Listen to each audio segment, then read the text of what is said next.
Merci pour l'invitation, c'est toujours un plaisir de venir partager ma passion.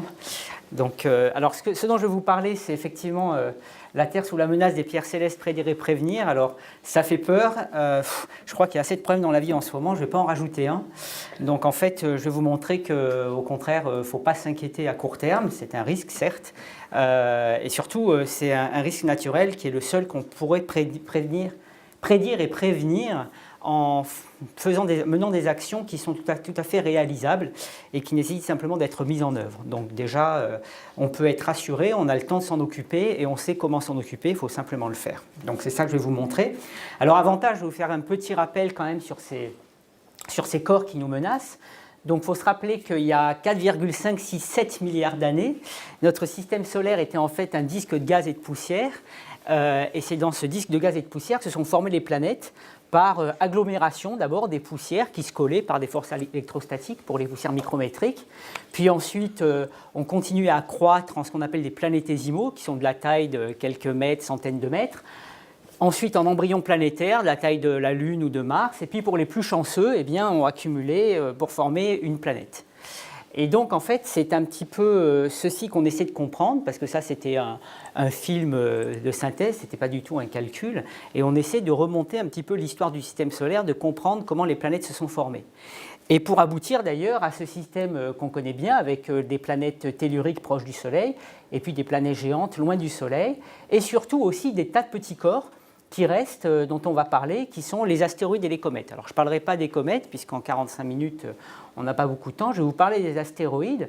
Alors la plupart des astéroïdes sont entre Mars et Jupiter, dans une ceinture qui s'appelle la ceinture principale des astéroïdes. Et c'est là qu'évolue la plupart de ce matériau, qui est le reste des briques qui ont formé les planètes. Donc ça, c'est très intéressant.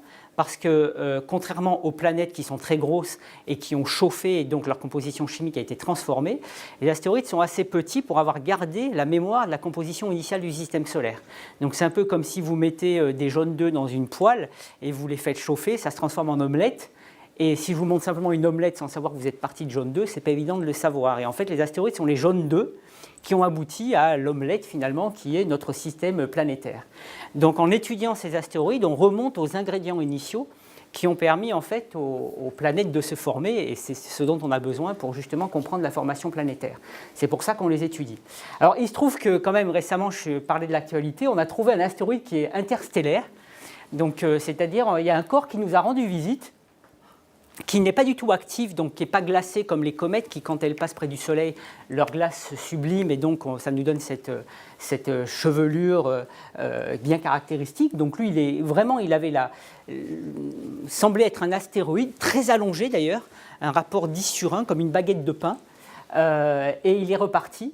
Et ça, voilà. Alors on est obligé, à l'UAI, à l'Union astronomique internationale, de trouver une nouvelle classification pour ce type d'objet interstellaire qu'on n'avait jamais vu. Et il se trouve d'ailleurs que certains se demandent si ce n'est pas la visite d'un ovni. Et pour le coup, c'est pour la première fois, je dois dire que je n'ai aucun argument pour dire que ce n'est pas possible. Après, plausible, j'en sais rien. Et donc, ils sont en train d'écouter pour voir s'il y a un signal qui viendrait. Mais donc, c'est très intéressant parce que cet astéroïde nous dit quelque chose sur le contexte astrophysique et les systèmes planétaires à proximité du système solaire, parce qu'il a bien fallu qu'il soit éjecté de quelque part. Et voilà, ça doit nous dire quelque chose. On est d'ailleurs en train d'y travailler. Mais bon, ça c'est encore autre chose. Pour revenir à la ceinture des astéroïdes, donc ici c'est la trajectoire de Jupiter, à peu près 5 fois la distance de la Terre au Soleil, 5 unités astronomiques. Là vous avez la trajectoire de Mars, et entre les deux vous avez cet anneau, qui est donc ce reste des briques qui ont formé les planètes, qui sont concentrés donc ici. Alors on a maintenant plus de 750 000 corps identifiés, avec des trajectoires bien définies. La mission Gaïa d'ailleurs va nous permettre de bouleverser toutes les précisions sur la position et les trajectoires de ces objets. Alors évidemment, si j'étais en solo dans mon Faucon Millennium, là, dans la guerre des étoiles, c'est bien l'actualité, je pourrais traverser la ceinture, j'en verrais aucun, parce qu'effectivement, même s'ils sont très nombreux, il y a à peu près 1 million de corps plus grands que 1 kilomètre dans cette ceinture, ils sont tout petits dans un espace qui est très très grand. Donc la probabilité d'en rencontrer un, il faut être dans la guerre des étoiles pour que ça arrive, mais en fait, elle est très faible, et c'est d'ailleurs heureux, parce que quand on envoie des sondes vers Jupiter ou au-delà, s'il fallait jouer à cache-cache avec les astéroïdes, ça serait gênant. Et au contraire, il faut jouer avec toutes les lois de la mécanique céleste pour arriver à les atteindre, ce qui est d'ailleurs fascinant. Donc on a cette ceinture, Et en plus, on a, alors ce qui était là en vert, maintenant se retrouve en jaune, la ceinture des astéroïdes, ici Jupiter et Mars, mais on a aussi une autre sous-classe qui est montrée ici, vous les voyez peut-être mal, mais par des ellipses, leur trajectoire. Ce sont des objets qui croisent les trajectoires de la Terre. On les appelle les géocroiseurs. Donc ils ont comme caractéristique de passer un petit peu de temps dans la ceinture, mais étant sur une trajectoire très allongée, leur distance minimale au Soleil est inférieure à la distance de la Terre au Soleil, donc ils la croisent. Et on a à peu près 1000 corps de diamètre supérieur à 1 km dans cette ceinture. Et 90% d'ailleurs ont été identifiés, je vous en reparlerai. Et surtout, on sait maintenant qu'ils viennent pour la plupart de la ceinture des astéroïdes. Donc c'est en fait une sous-population qui vient de la ceinture, donc qui ont un désavantage, c'est que ce sont eux qui nous menacent, mais ils ont aussi un avantage, c'est qu'ils sont plus faciles à atteindre pour les missions spatiales, et en plus ils représentent le matériau qui est dans la ceinture. Donc c'est toujours pareil, le yin et le yang, il y a toujours le négatif et le positif. Et en fait, la façon dont ils viennent de la ceinture vers la Terre, c'est que dans la ceinture, il y a des collisions qui se produisent, des fragments sont générés, les astéroïdes se rencontrent, et ils peuvent être envoyés sur des trajectoires instables qui les font passer d'une trajectoire circulaire autour du Soleil à une trajectoire de plus en plus allongée, de telle sorte qu'ils croisent la Terre.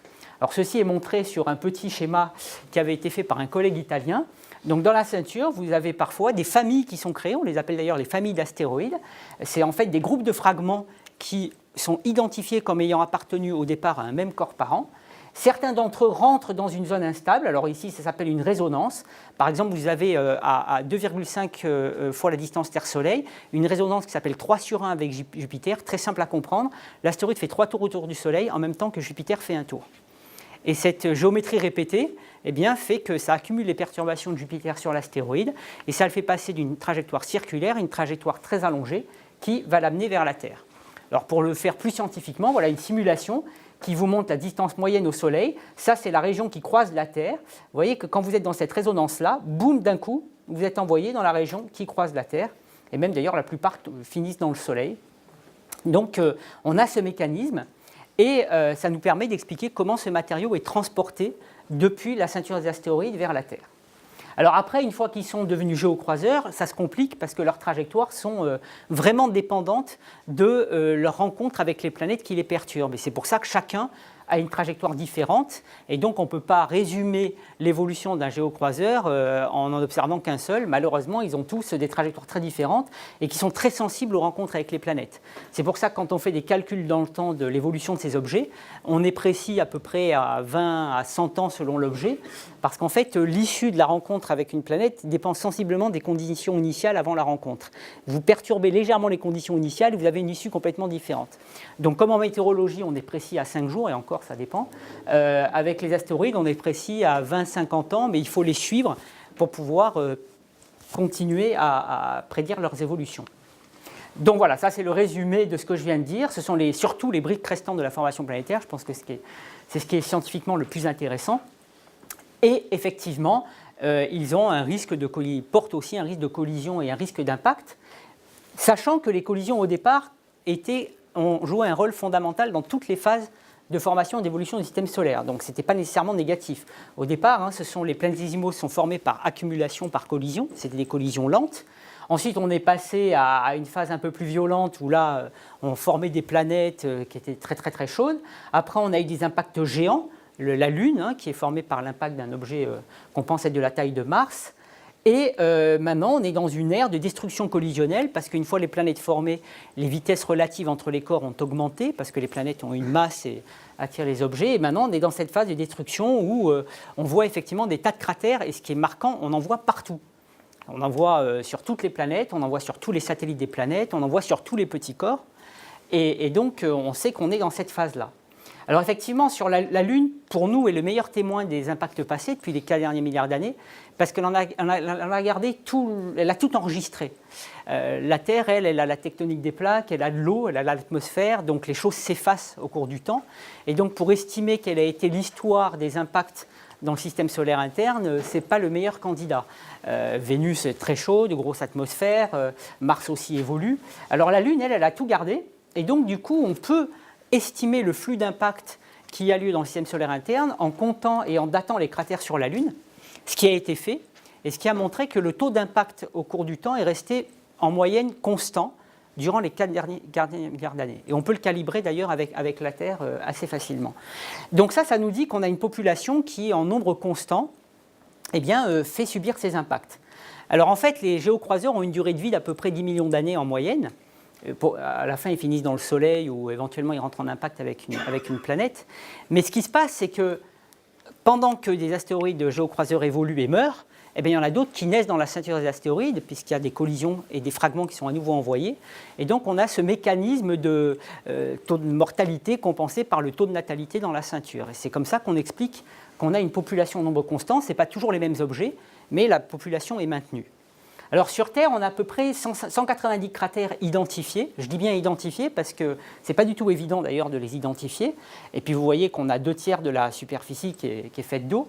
Celui qui aurait contribué à la disparition de dinosaures, c'est dans le Yucatan au Mexique, le cratère de Chicxulub, 180 km de diamètre, enfoui. Et on a parfois, bien sûr, des beaux cratères encore bien préservés, comme le Meteor cratère que vous pouvez aller voir en Arizona, et qui est magnifique. Et puis, on a des explosions. On a eu une explosion au-dessus de la Tunguska en Sibérie, le 30 juin 1908, qui a pulvérisé 2000 km² de forêt. Et c'était un objet qui faisait à peu près 50 mètres de diamètre, on suppose, qui a explosé à 8 km dans l'atmosphère et qui a pulvérisé 2000 km² de forêt. Donc évidemment, quelques heures plus tard, ceci se produisait sur une ville habitée. Mais heureusement pour nous, des événements locaux comme ça, la probabilité qu'ils se produisent au-dessus de déserts est plus importante qu'au-dessus de zones habitées, parce que finalement, la Terre, elle a que 5%, je crois, de sa surface qui est vraiment peuplée. Donc pour des événements locaux, la probabilité est plus grande que ça se passe là où il n'y a personne. Mais c'est vrai que voilà, ça c'est un témoignage d'un impact. Parfois ça tombe aussi sur le sol, c'est ce qu'on appelle les météorites. Et vous avez cette Chevrolet qui a été impactée par un bolide qui s'appelle Peekskill. Elle est exposée d'ailleurs en ce moment au Muséum d'histoire naturelle à Paris. Il y a une très belle exposition sur les météorites. Et ça vaut le coup parce qu'elle était, je crois, aux enchères. Enfin, c'était une étudiante qui voulait la vendre 400 $. Et puis je crois qu'elle l'a vendue 10 ou 20 fois plus grâce au fait qu'elle s'est pris une météorite sur le capot. Donc mettez bien votre voiture exposée et ça augmentera son prix.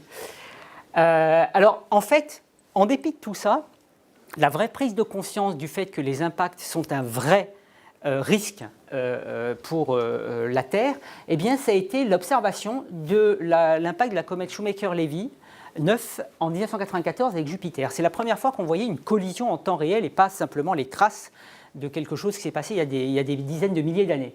Et donc, ça a été vraiment le premier cas. Alors, certaines traces faisaient 12 000 km de diamètre, donc ça veut dire le diamètre de la Terre.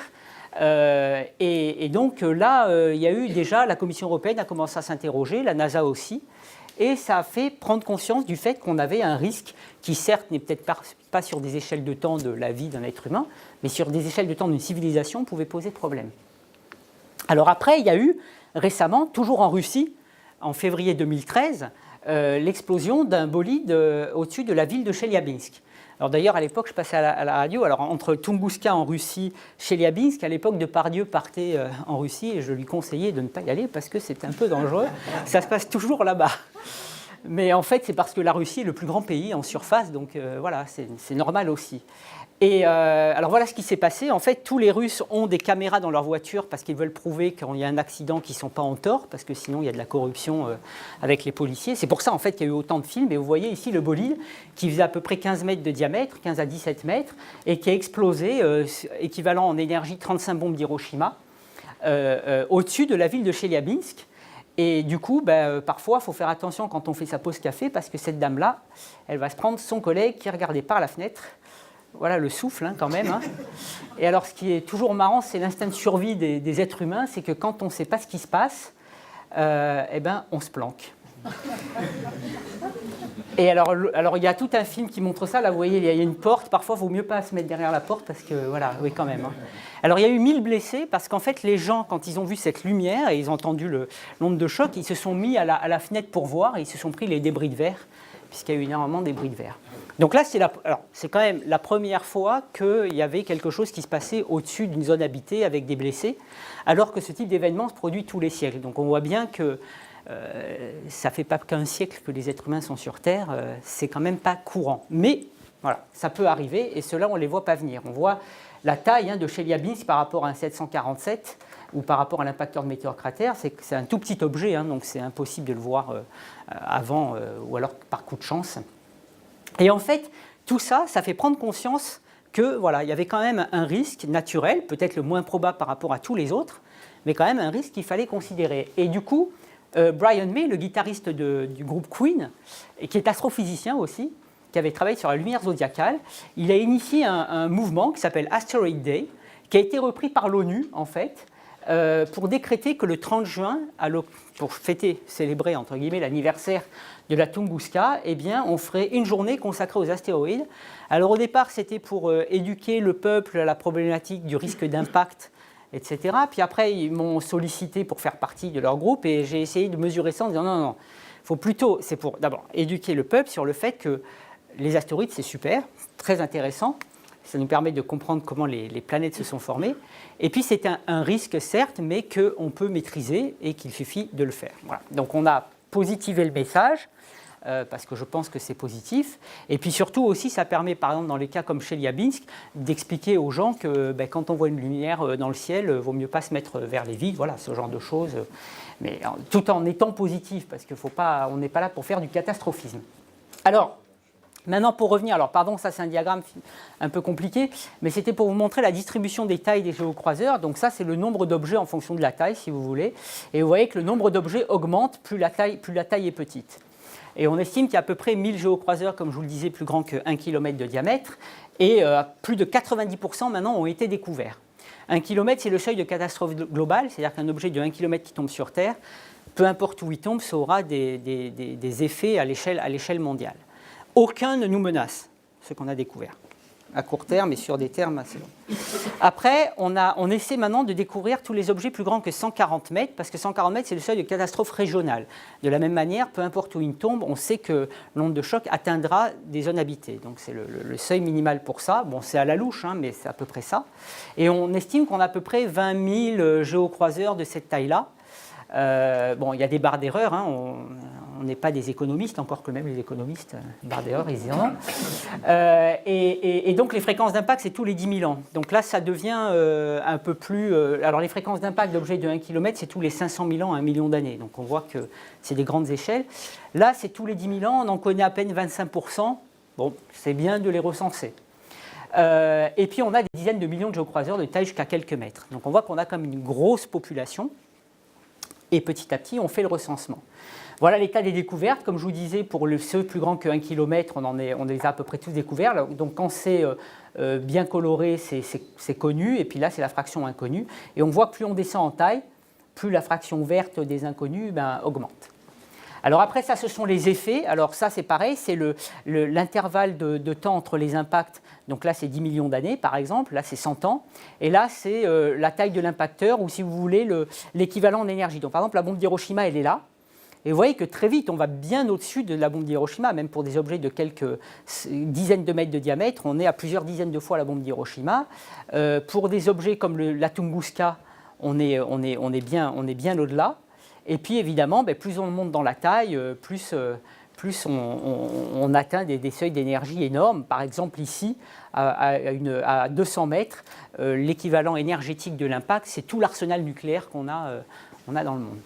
Donc on voit qu'on a des niveaux d'énergie très élevés, mais on voit aussi que les intervalles de temps entre les impacts, heureusement, diminuent avec l'augmentation du niveau d'énergie. Un objet comme celui qui aurait contribué aux dinosaures, c'est tous les 100 millions d'années. Alors on est 65 millions, 100 millions, on n'est pas très loin. Et c'était à peu près une dizaine de kilomètres de diamètre. Et là, pour le coup, on les connaît tous, ceux-là, et il n'y en a aucun qui nous menace sur des échelles de temps très très longues. Mais bon, tout ça fait dire que c'est un risque réel, enfin il existe sur des échelles de temps longues, on sait qu'il se reproduira. Et donc, quand on a conscience de ça et quand on sait aussi qu'on peut peut-être y faire quelque chose, avec des moyens pas délirants, ça vaut le coup de s'en occuper, d'autant plus qu'en faisant ça, on fait aussi de la science parce qu'on apprend sur ces corps-là.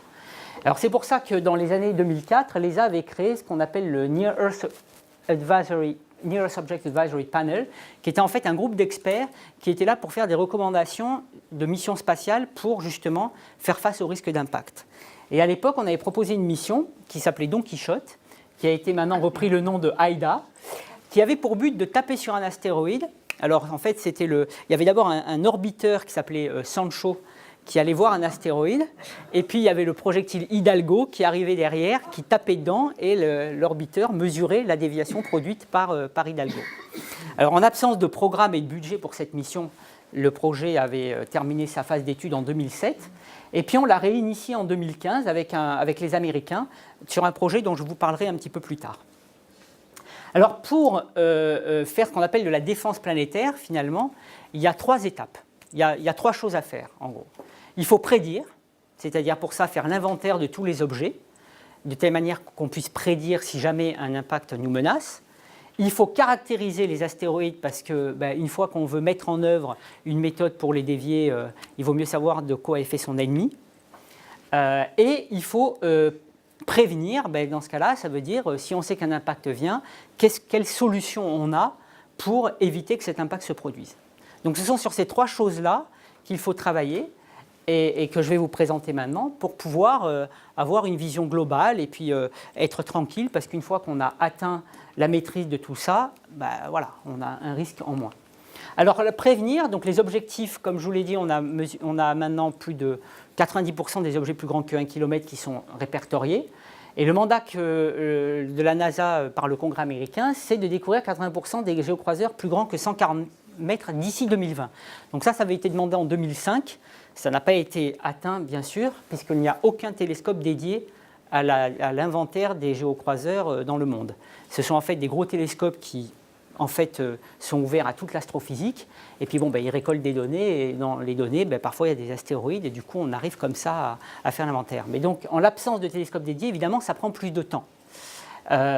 Ensuite, il faut être capable d'alerter avant quelques heures ou à quelques jours de l'impact imminent d'un objet, si on ne peut rien faire, pour que la protection civile puisse mettre en œuvre des solutions. Et puis, bien sûr, l'initiative réelle, le NASA Astral Initiative, c'est de trouver tous les objets potentiellement menaçants et savoir quoi faire à leur propos. Voilà. Donc ça, c'est un petit peu les objectifs de la prédiction. Alors, où on en est actuellement? Donc ça, c'est le nombre d'objets découverts en fonction du temps. Et on voit que c'est à partir des années 2000 que vraiment ça a commencé à augmenter drastiquement. Pour les objets de 140 mètres, on en est à peu près à 7000 découverts, sachant qu'on estime qu'on a 20 000 objets. Donc là, on est 15 000, donc vous voyez qu'on a encore du chemin à faire. Pour les objets plus grands que 1 km, c'est bon, on les a quasiment tous. Et donc, les efforts doivent continuer parce que maintenant, on atteint un plateau. C'est-à-dire que tous les objets qui étaient faciles à découvrir sont découverts et les plus difficiles nécessitent d'autres télescopes. Alors il n'y a pas que la prédiction, il y a la détection, je veux dire, il y a aussi le suivi. Parce que si vous ne suivez pas les objets, vous avez parfois une incertitude sur la trajectoire qui peut poser un problème. Et le meilleur cas pour ça, c'est Apophis.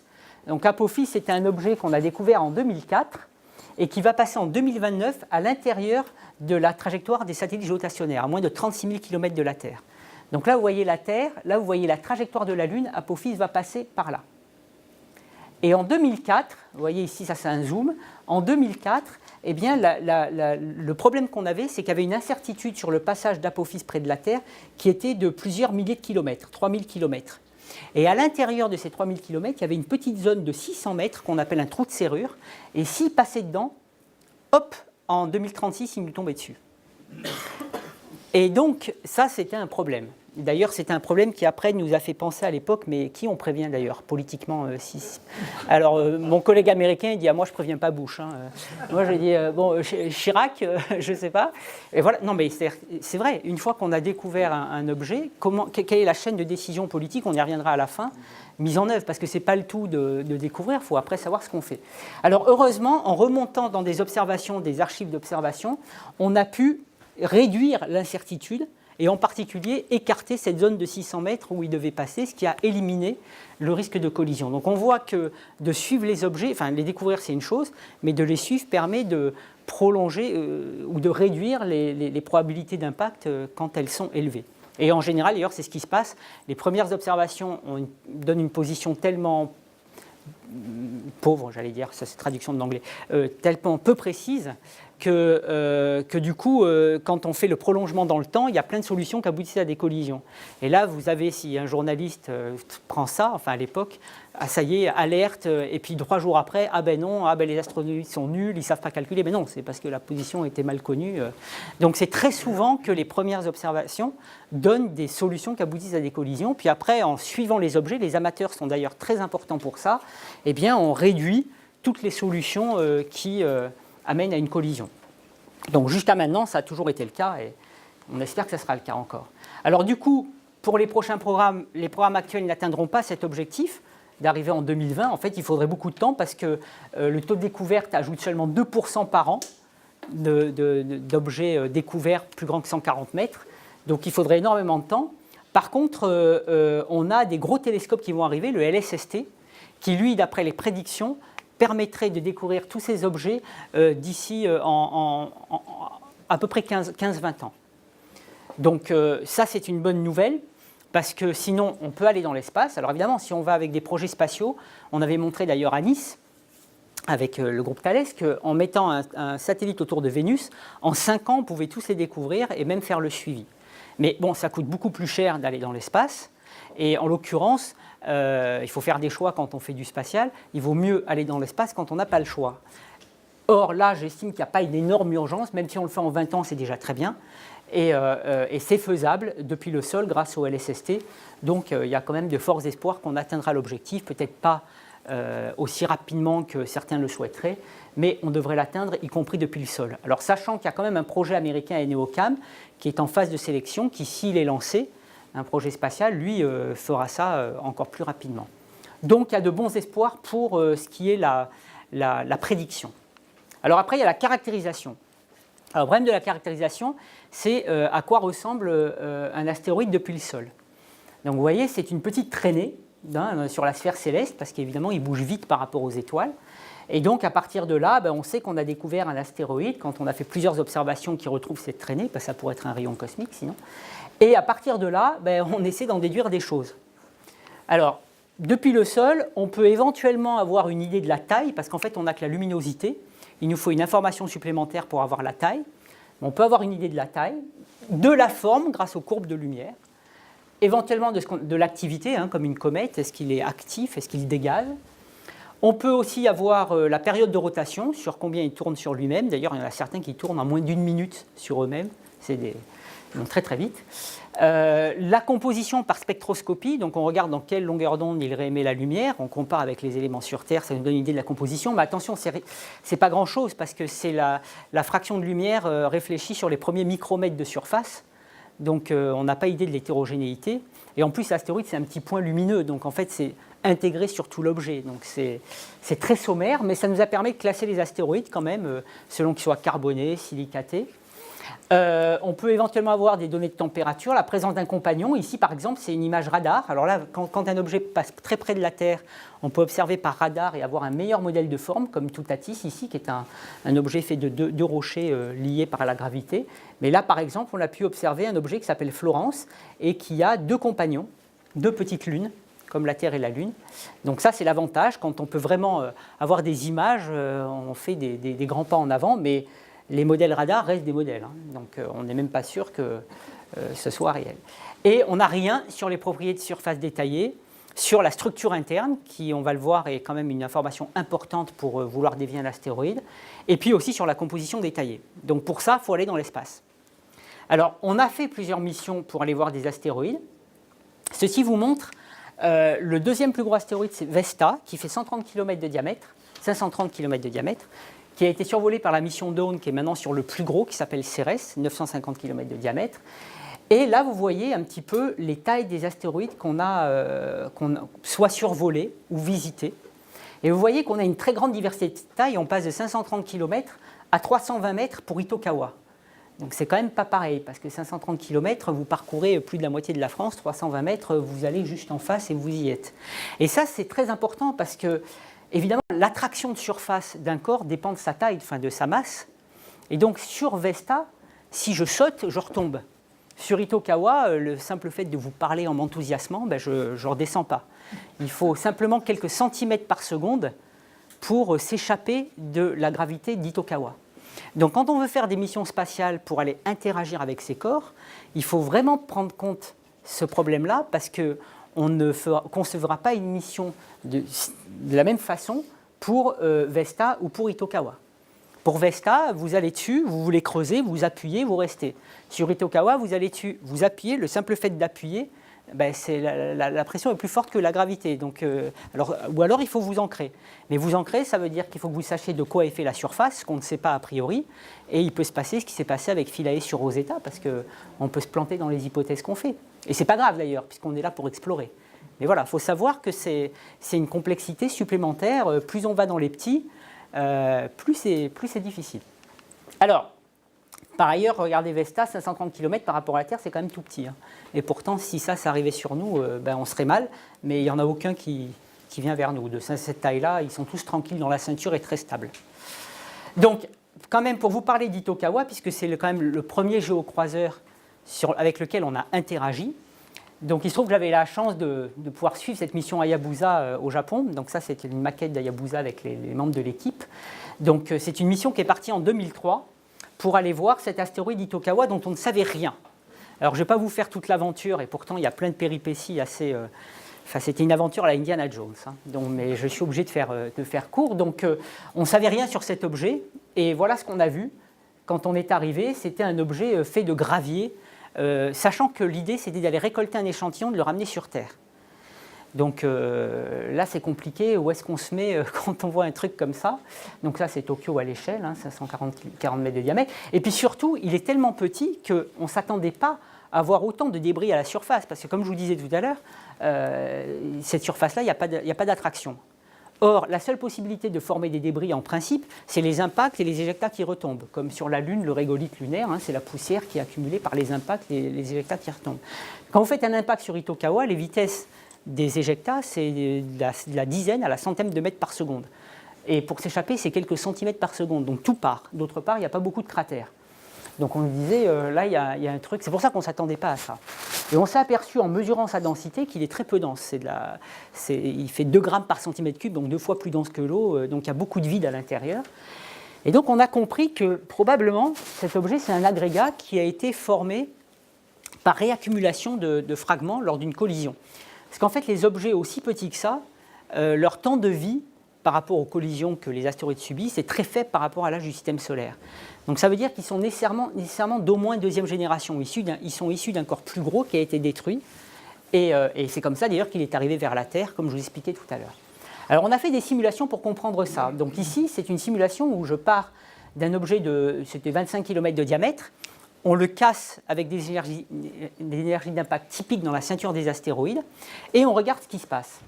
Et ce qu'on voit, c'est que les fragments, qui sont les petits points verts, eh bien, quand ils s'échappent du corps parent, ils se suivent et leur vitesse relative est suffisante pour qu'ils se réaccumulent et qu'ils forment des agrégats qui sont représentés par les différentes couleurs. Et ces agrégats eux-mêmes se réaccumulent pour former un corps un peu plus gros. Et là, de cette manière-là, on forme à peu près Itokawa.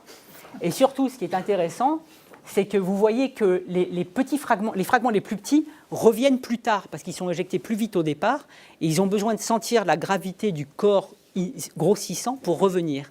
Donc vous avez une sorte de hiérarchie de réaccumulation qui explique pourquoi Itokawa a ces gros rochers à la surface. C'est probablement la façon dont cet objet a été formé par collision-réaccumulation qui explique cette structure. Et ça a des implications qui sont trop longues à expliquer, mais pour vous montrer que quand vous faites une mission spatiale, il y a plein de choses que vous n'envisagez pas, ça vous oblige à réfléchir, et du coup, vous trouvez des scénarios que vous n'envisagez pas avant et qui vous expliquent plein de choses. Donc ça a été vraiment un truc très sympa. Alors la deuxième chose sympa, c'est qu'on devait prendre un échantillon. Donc l'idée, c'était ne surtout pas toucher le sol, pour des raisons que je vous expliquerai si vous me posez la question. Mais en gros, c'est de taper un projectile à la surface, 300 mètres par seconde, en moins de 5 secondes, et on récolte les éjectats dus à l'impact du projectile, à peine 1 milligramme. Hein. Vous le ramenez dans la capsule de réentrée. Et voilà l'approche de Hayabusa et ça, c'est le bonheur du spatial, c'est quand vous vivez ça en temps réel, que vous avez l'approche du satellite et que vous voyez son ombre, vous voyez ici, et que là, vous voyez un nouveau monde, vous explorez un nouveau monde à des centaines de millions de kilomètres de nous. C'est toujours des moments extraordinaires, sauf que ça ne s'est pas super bien passé. Alors voilà l'ombre du satellite, hein. Vous voyez la surface, hein, c'est vraiment que du gravier, c'est très étonnant. Alors ça ne s'est pas super bien passé, mais il est quand même revenu. Je vous raconterai plus tard si vous voulez, mais il est quand même revenu. Sauf que le mécanisme de récolte d'échantillons n'avait pas marché. Le satellite qui n'était pas censé toucher la surface est resté 40 minutes sur la surface. Mais il y avait le sas qui était ouvert, donc il pouvait qu'en tapant sur la surface, il y ait quelques poussières qui rentrent dans le sas.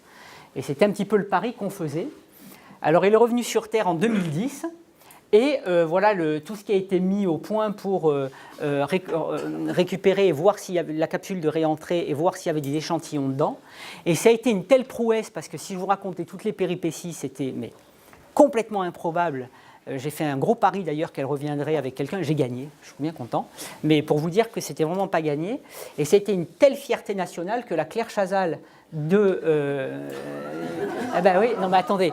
Si pour Rosetta on avait eu ça, hein, une Claire Chazal qui se mettait comme ça, on aurait été, voilà, c'était une belle reconnaissance de la science spatiale. Au Japon ils le font, voilà, qui a présenté à la NHK le succès de Hayabusa, et c'est une fierté, une telle fierté, c'est qu'ils ont fait plein de films d'Hollywood sur l'aventure d'Hayabusa avec Watanabe, qui est connu, qui a joué dans Le Dernier Samouraï, et qui représente les membres de l'équipe. Hein. Alors là, c'est les sosies, c'est impressionnant. Donc ça montre que c'est vraiment une source d'inspiration, ces aventures spatiales, parce que on va voir des nouveaux mondes, on va les découvrir, et c'est en plus en équipe. Bon, voilà. Alors maintenant, à venir, pour la caractérisation, on a 2 missions de retour d'échantillons qui vont arriver sur leur cible en 2018. Donc c'est-à-dire que l'année prochaine, vous allez avoir des images de 2 nouveaux corps. Alors eux, ils sont carbonés.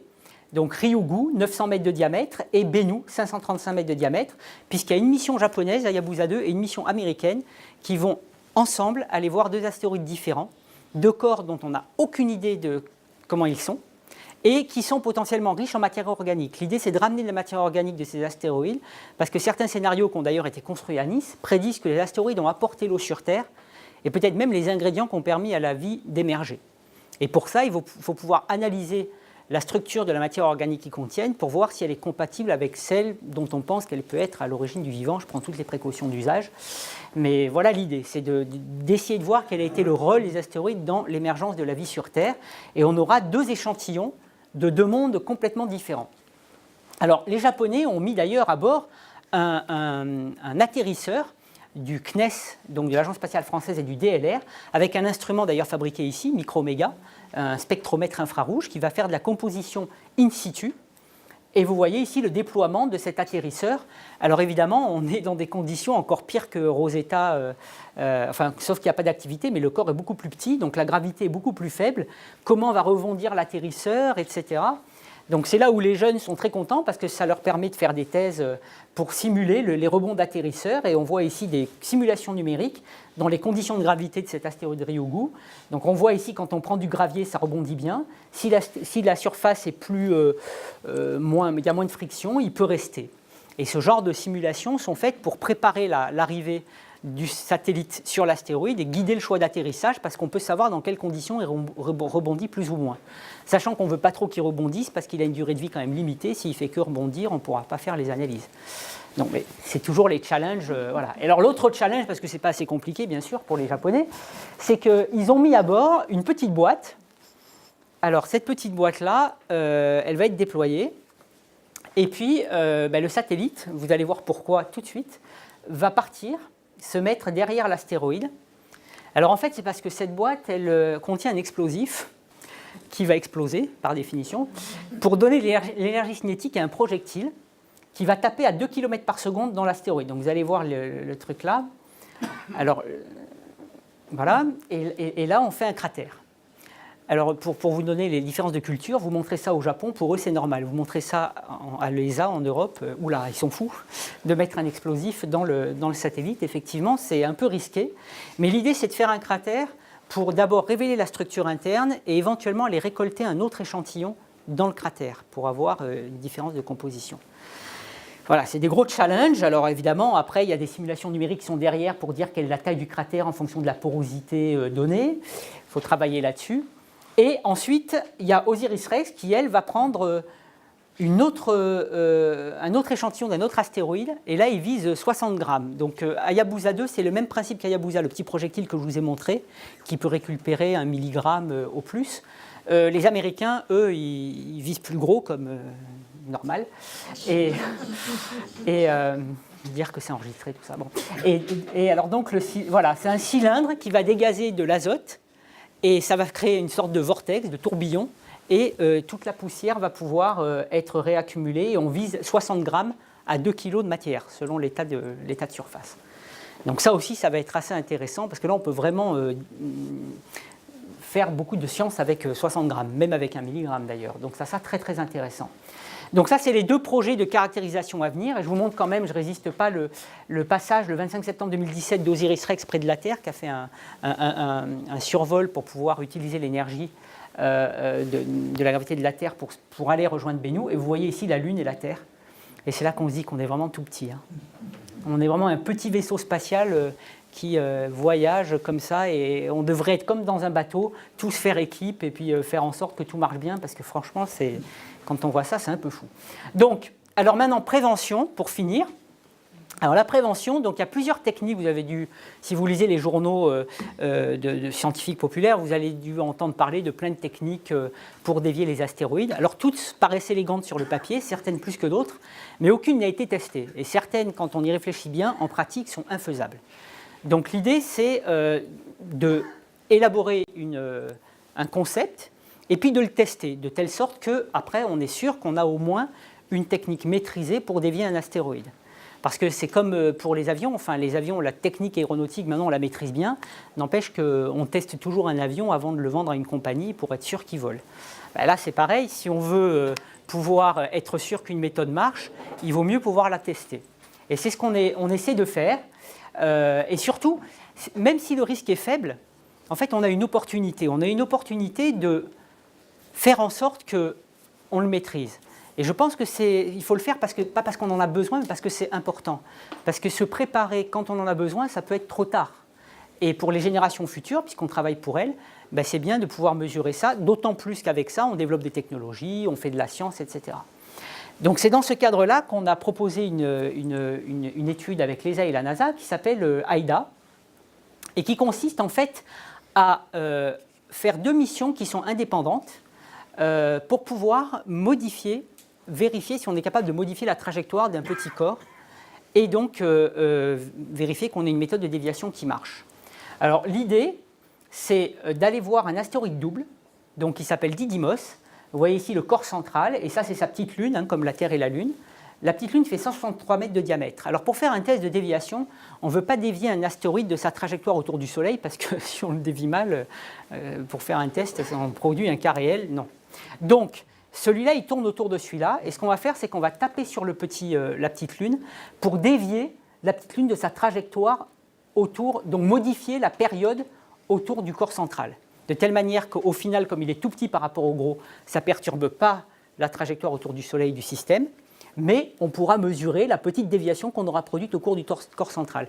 Et ça suffit pour un test, parce que le test, il consiste à être sûr qu'on est capable de viser pour taper dans cet astéroïde, 163 mètres de diamètre, on arrive à plusieurs dizaines de milliers de kilomètres/heure avec un système autonome, il faut voir si on arrive à le faire.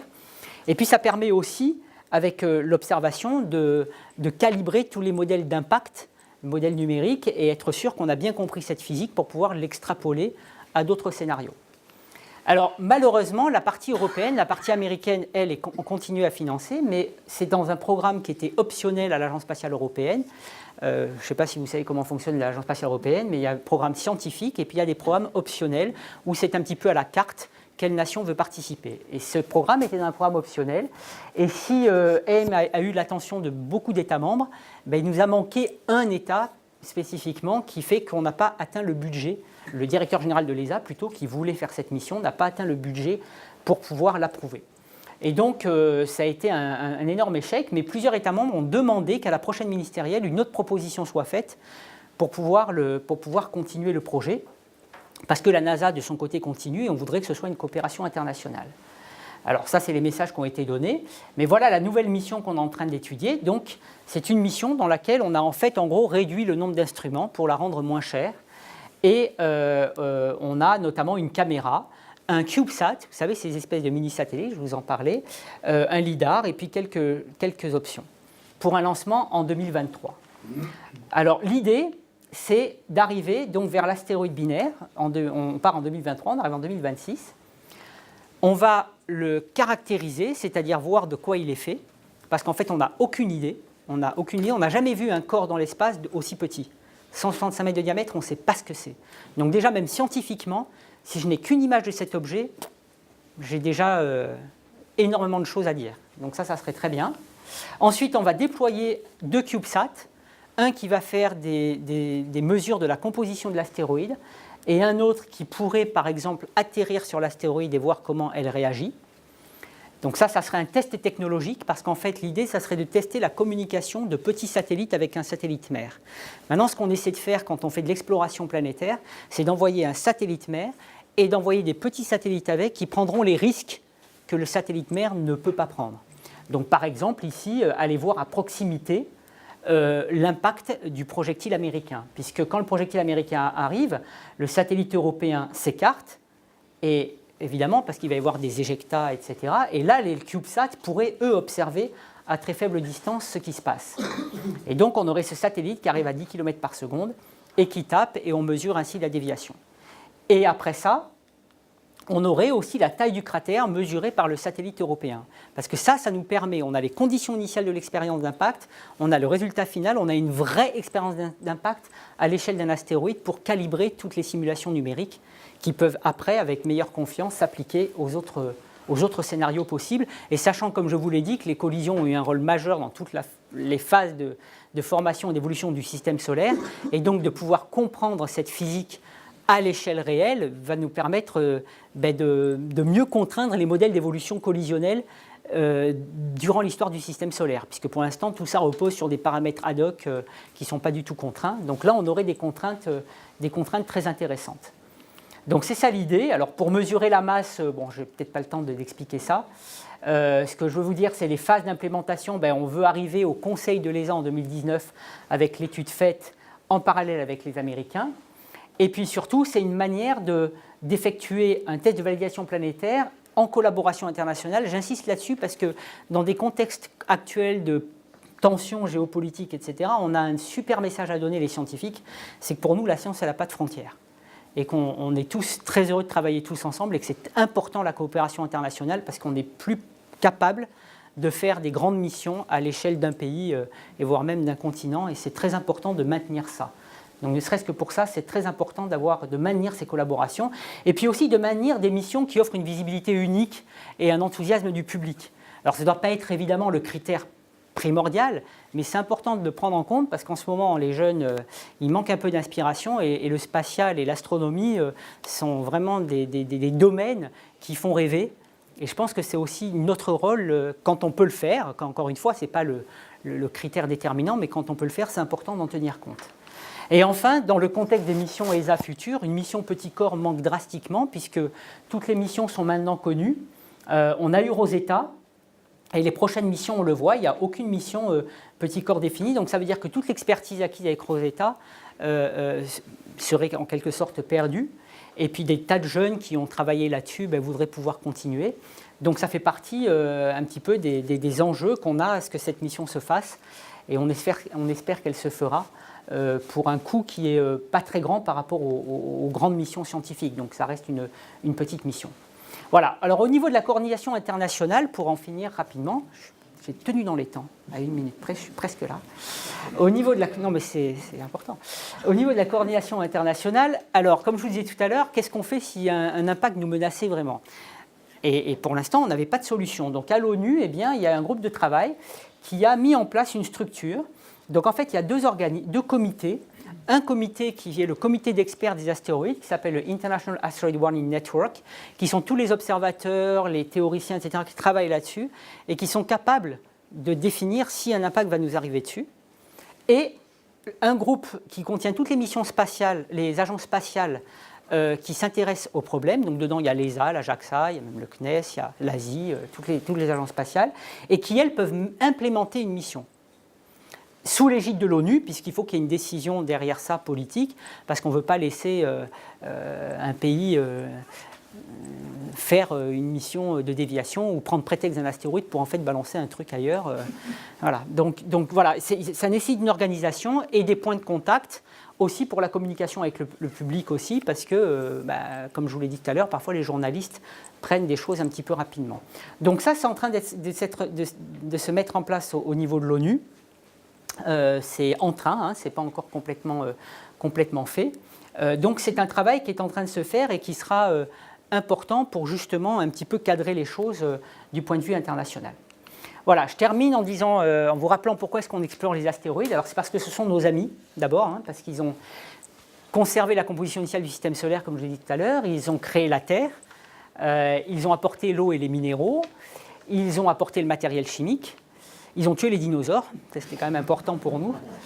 Et puis c'est le seul désastre naturel, alors c'est le risque le moins probable par rapport à tous les risques naturels qu'on a sur Terre, mais c'est le seul qu'on peut prédire et prévenir. J'espère que je vous ai convaincu qu'on sait comment faire, quelles sont les actions à mener pour le faire et qu'elles sont somme toute réalisables. Et enfin, c'est aussi une grande source d'inspiration pour le public, hein, les astéroïdes, l'effet Hollywood, qui est parfois un peu péjoratif d'ailleurs. Mais en tous les cas, on voit que les gens aiment ça, ils aiment comprendre le message qu'il y a derrière. Et puis surtout, dont je me rends compte quand j'en parle, c'est que les gens sont fascinés de savoir que ce sont ces petits bouts de cailloux qui nous racontent toute l'histoire du système solaire. Et je vous encourage pour finir à aller voir l'exposition sur les météorites, parce que ces météorites-là, elles contiennent les plus vieux matériaux qu'on a sur Terre. Ce sont ce qu'on appelle inclusion calcium-aluminium, qui ont donné l'instant zéro du système solaire, qui ont daté le système solaire à 4,567 milliards d'années. Quand vous avez ça dans les mains, vous savez que vous avez les débuts de nos origines, et ça, je trouve que c'est magnifique. Voilà, je vous remercie.